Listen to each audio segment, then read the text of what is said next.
A better camera angle. I think we're back on live. Can you change me to another camera, Barry? There we go. Right. Well, sorry about that. If you missed us, I hope you are finding us again. We seem to have a complete failure again. As I said before, our computers are not really up to doing this job. They do it barely by the skin of their teeth. We skim through, and sometimes it all just decides not to happen, and that's what happened there. So if you were watching at my website, it won't restart, but then if you won't know that because you won't be watching now. So welcome to everyone. It has just gone 6 p.m. and this is In Concert, our Saturday evening selection of classical music. Brilliant classics featuring a selection of music of sparkling textures, effervescence, and shimmering sounds. Now, first of all, I must be honest, I'm feeling a little bit apprehensive about this program. I was meant to do it last week, and I said that I was going to delay because I needed extra preparation. And even though I've been practicing furiously this week, I'm still not feeling on top of everything, and it just brings to light and brings into focus how, in fact, feeling secure with the program and feeling secure with any piece of music, technically, musically, memory-wise, really just takes a lot of time. In fact, majority of practicing, especially I think when you're playing complicated and difficult music with lots of notes, is actually not about getting things right, but it's about making sure that things don't go wrong. And that, of course, takes time, which I don't have. And rather than postpone the program, I am going to give it a go. So if anything, a little disclaimer again, if anything goes wrong and it's not sounding like your CD at home and I might come to a crashing halt, who knows. But the essence of this stream is that I'm trying to bring to you and share with you the enthusiasm and the excitement that I have about this music and the joy of actually playing it and being able to share it with you via this platform. The other thing which is interesting is that normally in my concert schedules, the way I usually work is that I prepare a program once a month, say, and then play 5 or 6 or 7 or 8 performances of it, sometimes up to 20 over a period of months, and that really helps. And that's actually how the majority of really top-level professional pianists work. I think they actually prepare one program for a season, concert season of say 6 months or 8 months, and many of them will play only that particular one program. So they, of course, feel very secure and they know it very well.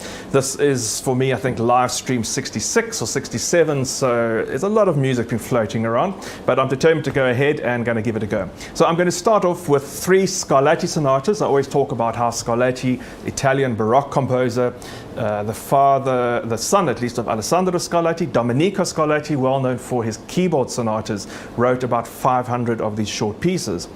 And having said that, yes, they are 500 pieces, but what really is amazing is that there are 500 different pieces. And that's what I think is incredible about this music, is that I've played many of them over many years, and each one of them has a unique and distinct musical personality. And the pieces that I'm going to play tonight reflect, I think, something of the Spanish milieu, the kind of mixture of music that you'll find when Scarlatti was in Portugal, and particularly in Spain, going from Italy to Portugal to Spain, and really picking up the essence and some interesting textures and sounds from the Spanish folk music, flamenco music, the Moorish music from the Middle East that had come, even one might say the music from the Sephardic Jews that had come into Spain and that Scarlatti would have heard. So the 3 sonatas I'm going to play are very brilliant. They're very fast, very brilliant, exciting pieces. The first with some grand royal fanfares to start with, then lots of twirling rhythms. The second one, a particular piece I'm very fond of, but I really struggle to play it. I've actually never played it before in public, which has got some very complex and very, very edgy cross rhythms. I think that sort of that Middle Eastern feeling, or the African influence of Spain across the Straits of Gibraltar might have been casting an influence in the music there. And then the third piece, a very jaunty and very lively little sonata in G major. So these are 3 sonatas by Dominico Scarlatti.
Phew, a lot of hard work there. 3 brilliant and very jaunty little sonatas by Dominico Scarletti. Fascinating cross rhythms, interesting juxtapositions of textures and sound. Really, really hard work, but very exciting. As I say, Scarletti wrote 500 different sonatas, and those are some of the fast ones. He also wrote some very beautiful, gentler pieces and some very atmospheric, adventurous sounds. And there's a fascinating one which I'd like to play for you in the coming weeks. That really brings together that Spanish flamenco sound that I mentioned, where he plays a strumming like a strumming of a flamenco guitar. Very interesting piece of music. I'm going to move on to music now by Mendelssohn and Schumann from the German 19th century repertoire. Mendelssohn's music is not something that I play very much of. And this is a very charming piece of music, the Rondo Capriccioso. It has a slow introduction, very atmospheric, beautiful, calm introduction, and then leads into a rondo, this little theme which you'll hear. See, already I'm struggling to play it.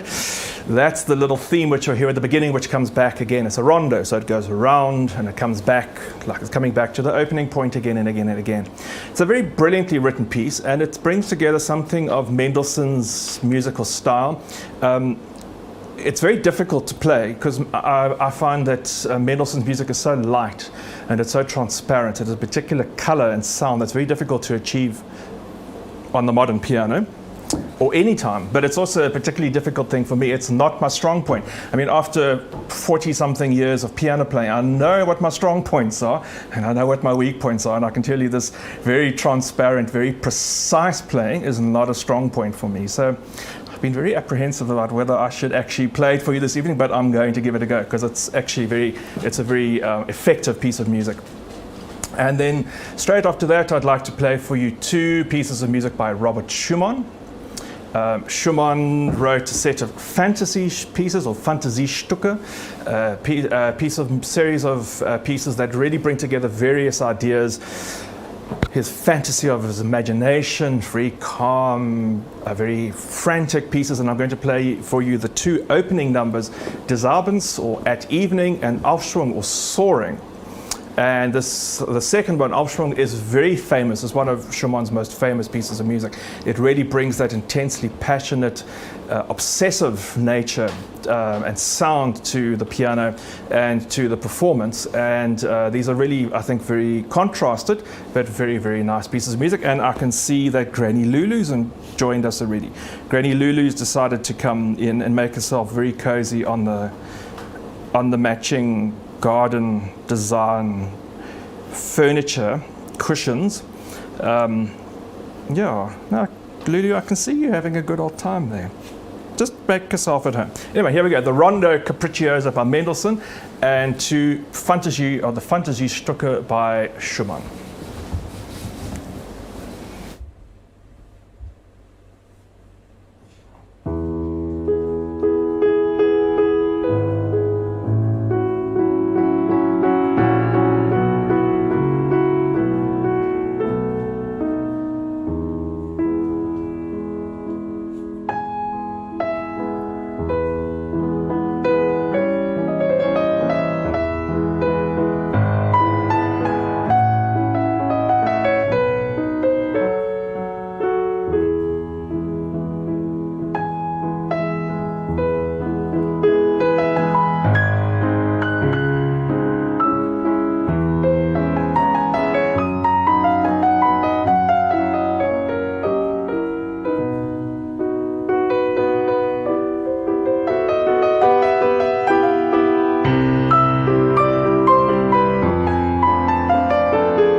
very intense. Gosh, that music of Schumann, it's amazing how it takes you.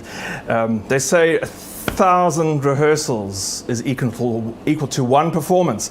It's nothing like a performance ready to bring you closer to the music in that moment. And that's what I find so incredibly captivating about Schumann's music, certainly to play and I hope to listen to as well, that the music is so intense. One moment it's this beautiful, dreamy, absolutely blissful state of kind of nirvana, a state of absolute contentment, and the next minute it's flying off, soaring, literally soaring there, the piece of music. Aufschwung was soaring, translates as soaring, flying in an intense rapture of feeling, of emotion, of absorption in a particular idea. And before that I played the Rondo Capriccioso. Well, I tried to play, we should say, I tried to play the Rondo Capriccioso by Mendelssohn. I really didn't do a good job there. Sorry about that. Not only sorry to, this is amazing music, and every composer and every piece of music deserves the best, but I would have to give it another go. It'll have to be an opportunity for me to try again. And it's a very charming piece of music, the Rondo Capriccioso. So I'm going to move on to two waltzes now by Frédéric Chopin. Can't have a program of beautiful music and sparkling music without Chopin.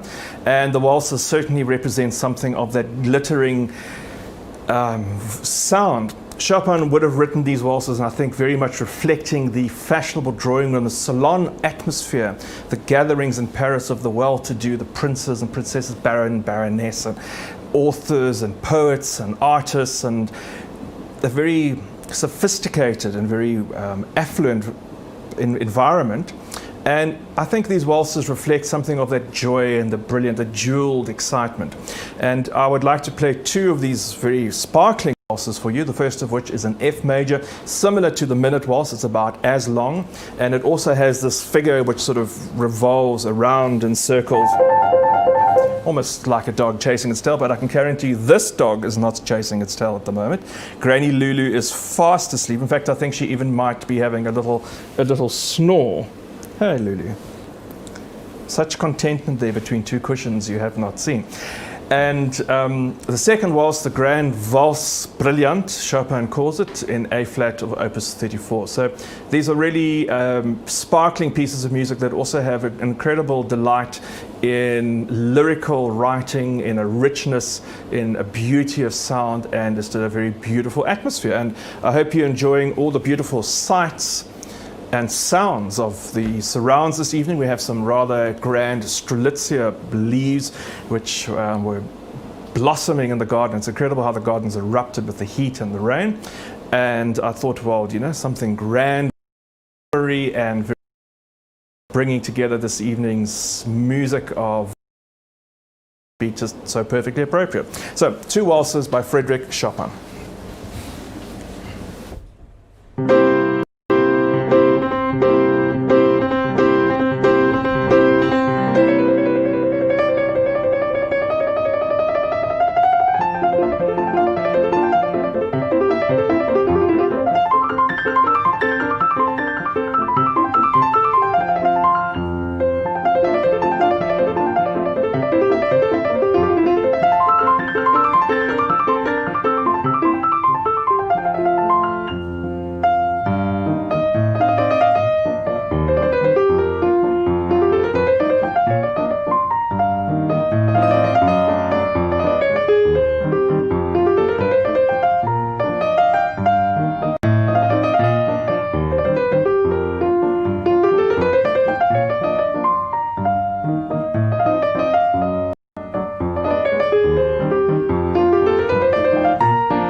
Okay. Well, we're going to try again. It seems like our computers failed again, so you lost sound for a while. I'm going to play that waltz again. I really didn't think I did a great job. I was a little bit too fast, I think. And let's see if I can get it better the second time. So I hope you're still back with us. Here we go.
Chopin Waltz in A flat, preceded by the Chopin Waltz in F. Now, I don't know who got a bigger fright there, but I broke a string. I don't know if you saw me recoil in shock.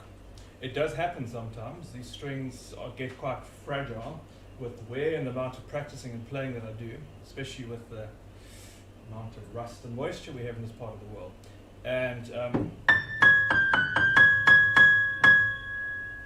I'm just going to tie this up so that piano technician will come in this week to replace it. But in the meantime,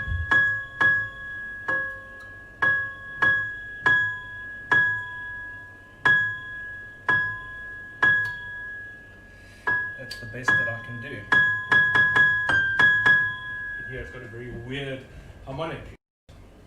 Gosh, we really seem to be battling tonight. Technical mishaps, mischievous dogs running around, live stream failing, strings breaking. My hair's not behaving either, but that's not unusual at all. Okay, well we have, this is a very unusual, seems a very chaotic live stream this evening. So I am going to go on to the list. I'm not sure if I'll better play the Ravel with that broken string. Might not be quite viable at this point. I'm going to play the list, the very beautiful and very brilliant piece of music actually, Le Jeu d'eau à la Ville d'Est. A couple of weeks ago I played a piece of music that was from the third volume of a set of pieces that I said Liszt had composed in the later years of his life, years of pilgrimage, pieces of music that dealt with religious and spiritual elements. Liszt, again, just reminding, had taken minor orders as a priest, spent a lot of time in Rome at the Villa d'Este, and he wrote this piece of music, and I think it's quite extraordinary, it's quite special in the set because of its connotation, its religious connotation. In the midst of the piece, he quotes, includes a quote from the Gospel of St. John about the waters of life. And for him, this is not just about the visual interplay of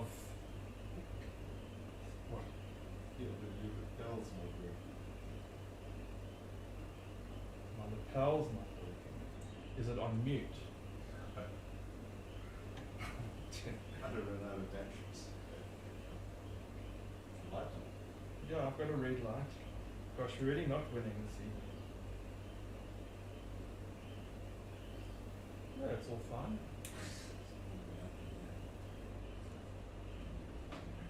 The receivers run out of batteries. The receiver ran out of battery. Okay, well then I'm going to leave it. We'll talk about this piece next week. I am going to play it with my introduction. There we go. Leave it. Very good.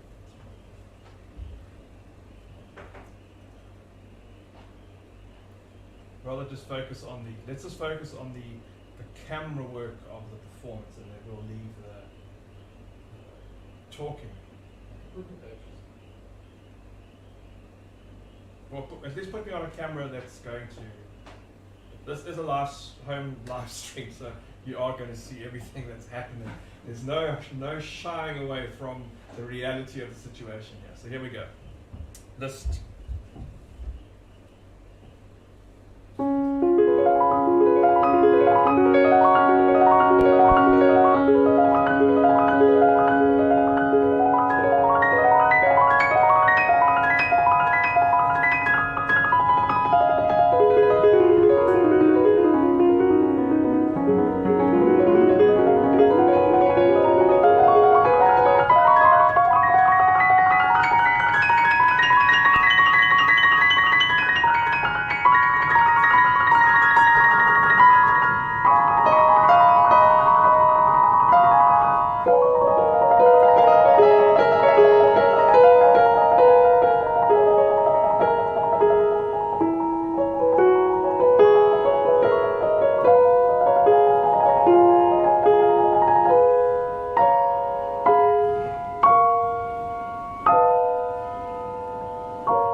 That was the fountains at the Villa d'Est, the Jeu de la Villa d'Est by Franz Liszt. That beautiful interplay, what I was trying to say earlier before my lapel mic disappeared. The beautiful interplay of water, of bubbling water, and the fountains, the water games as translation, I suppose, from the French Jeu d'eau. But the beautiful play of water, bubbling, and as I said, a religiously inspired piece with a quote from the scripture of the Gospel of St. John. And that brings, I think, one of the things that one should realize is to know when to give up. And I'm not going to try and play Ravel's Ondine with that rather unfortunate note. Also, the lister was really battling with that, having like a spoke broken in the wheel. So I think we're going to call it a day for this evening's live stream. Apologies for all the mishaps. It just happens. Piano's breaking, computers breaking, batteries are running out. Pianists on the edge of falling apart, apparently. Been a very ambitious, maybe too ambitious program for me this evening, who knows. But I hope you've enjoyed hearing the music. I hope you've enjoyed hearing some new music, and hope to be able to include some of these pieces. I'm going to intend to keep on practicing and include them in some of my streams coming up, because I'm sure I can do better. I'm sure we can do better than that. Thank you for joining us. If you are able to support us with financial support, please do visit our website. You'll find the donate page very prominently marked. We are totally dependent on your support. If you are watching this, there are no live concerts for me to follow through. And thank you for coming along. Thank you to Barry for the technical support through all the mishaps. And we look forward to seeing you on Wednesday for another piano hour. And I'll be focusing on the fascinating story of Chopin in Mallorca. Have a good evening and look after yourselves.